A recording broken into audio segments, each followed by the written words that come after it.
Аптасереп маалымат аналитикалык программасын көрүп жатасыз. Берүүбүздө алдыда сөз болгон шайлоо темасын коштогон маек менен улантабыз. Биздин суроолорго коопсуздук маселелери боюнча эксперт Таалайбек Жумадулов жооп берет. Таалайбек мырза, мына президент Садыр Жапаров буга чейин бул жолку шайлоо таза өтөрүн, административдик ресурстар колдонулбасын улам айтып келатат. Жогорку бийлик өкүлдөрү да айтып атат кайталап улам байма-бай. Анан буга чейин болсо барыбызга белгилүү, буга чейинки шайлоолор аябай ыплас технологиялар менен өтүп келген, административдик ресурс колдонулуп келген. Эми азыркы бийликтин убадасына канчалык ишенсек болот? Деги эле эл арасында ишеним канчалык таза шайлоо өтөрүнө? Сиздин сурооңузга жооп берердин мурдуна бир коомчулукту бир нерсеге буруп коеюн дедим эле. Бир Кыргыз Республикасынын, мен муну феномен же парадокс деп айтат элем. Ар бир демократиямын деген өлкөдө шайлоо бул деген бийликтин алмашуунун эң керектүү бир механизми да. Бул аркылуу коомдо болуп аткан терс маселелердин баары чечилет. Ошондо коом деген коомдун ичиндеги карама каршылык болсо анын баары унутулат. Тилекке каршы биздин республикабызда бул жаңы тарыхыбыз көрсөтүп атат. Шайлоого даярданып аткан убакта, шайлоо убагында, шайлоонун эртеси бул деген дестабилизациянын, стабилдүүлүктү жоготкондун бир белгиси. Анан аягы нааразы болгондордун саны өсөт шайлоодон кийин. Аягы биз кыргызда айткандай башар амандык менен бүтүп турган бийлик күчкө салынып алмаштырылат. Ушул тенденцияны жойуш керек. Мунун себеби эмнеде? Шайлоонун жыйынтыгы бийликтин полномочиясы кимге бере турганды аныктайт да. Аныктайт. Ким? Мисалы үчүн президенттин шайлоосу болсо, ким президент болот, ким мамлекет башчысы милдетин аткарат. Эгерде жогорку кеңешке шайлоо болсо, ким депутат болот, ким мыйзам чыгарат.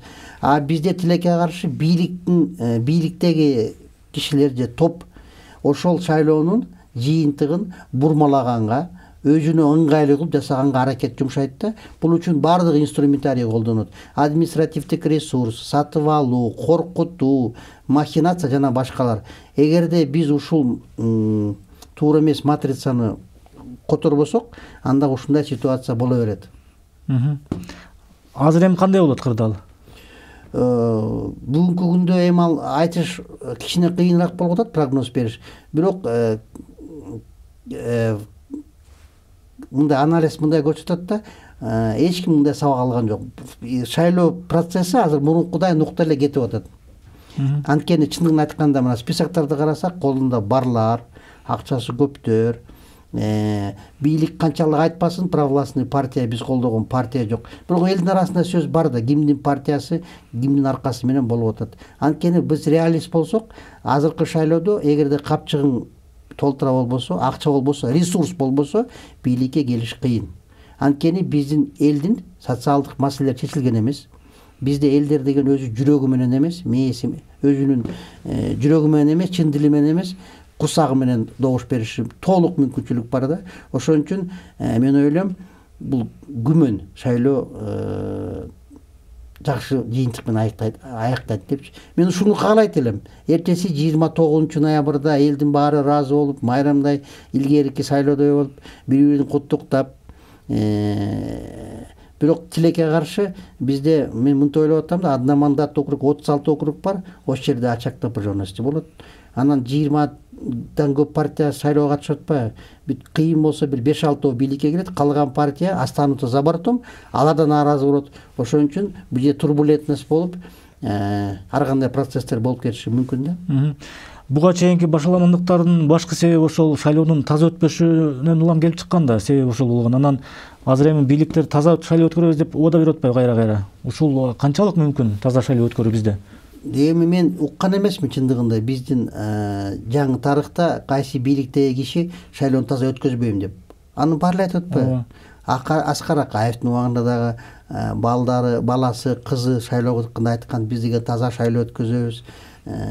Кийин Ак Жол партиясы бийликке келгенде Бакиевдин убагында деле мен деле саясатчылардан андай сөз угулбайт, андай мен шайлоону бурмалайм, мен шайлоону башкача нукка салам деген баары эле ушундай, мунун баары лозунг деп коет. Бул лозунг сөз менен кылган кыймылдын айырмасы чоң болот. Биз реалист болушубуз керек. Ошон үчүн азыркы процесс, мен да ойлойм, эгерде биз ошол шайлоону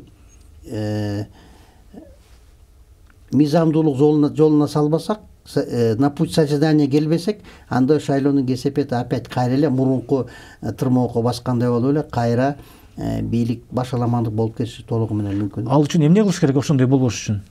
Биздин жаңы конституция боюнча, мыйзам боюнча ар бир органдын өзүнүн мыйзам ченемдүү укугу жана милдети бар да. Таза шайлоо өткөзүш бул деген борбордук шайлоо комиссиянын милдети. Ал конституция менен коюлган анын вазипасы. Ошону так аткарыш керек. Күчтүү структуралары закондуулукту так, анан кийин убагында алдын ала чараны көрүш керек. Коркутуу, административдик ресурсту колдонуу, тиги партия баланча кишиники экен муну деген андай азыр деле угуп атпайбызбы андай сөздүн баарын. Ошонун баарын токтотмойчу чын дилинен, анда мындай ситуация боло берет. Она будет воспроизводиться постоянно. Бул шайлоолор бизде буга чейин жөн гана ошол элдин чыгышына, көчөгө чыгышына, нааразылыкка чыгышына шылтоо гана болуп келди да, ошол негизги себеби баягы түпкүрдө жатат, социалдык экономикалык себептер. Туурабы? Буга чейин деле ушундай болуп келген да. Бул жолку кырдаал кандай болушу мүмкүн эми?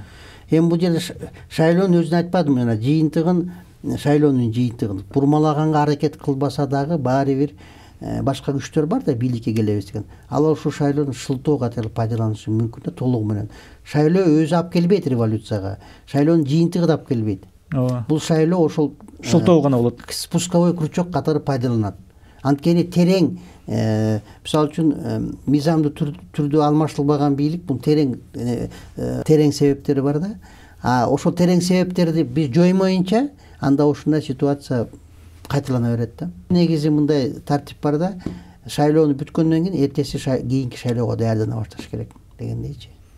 То есть эгерде бүгүн мисалы үчүн келдиби бийликке, ошол эртеси күндөн баштап кийинки шайлоого даярданып, берген убадаларды аткарып, социалдык экономикалык туруктап келгенде ошондо гана ситуация боло берет. Агерде биздики кандай саясатчылар келип жыргатам дейт, ар кандай обещание берет, анан 5 жылга чейин унутуп калат, кийинки шайлоо келгенде бир ай калганда кайра келип ошол эле пайдаланып атпайбы кайра.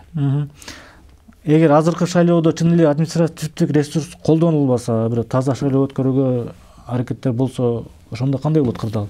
Шайлоо таза өтсө. Шайлоо же эки тарап бар да. Есть бийлик, анан ага чыккан оппозиция. Бул баары бир оппозиция бийликке жетиш үчүн баары бир болуп аткан кылычты пайдаланбай кое албайт. Аны баары бир муссировать этет, аны пайдаланат, критикалайт. Ошон үчүн бул деструктивдүү кыймылга барышы менен толук мүмкүнчүлүк бар. Эгерде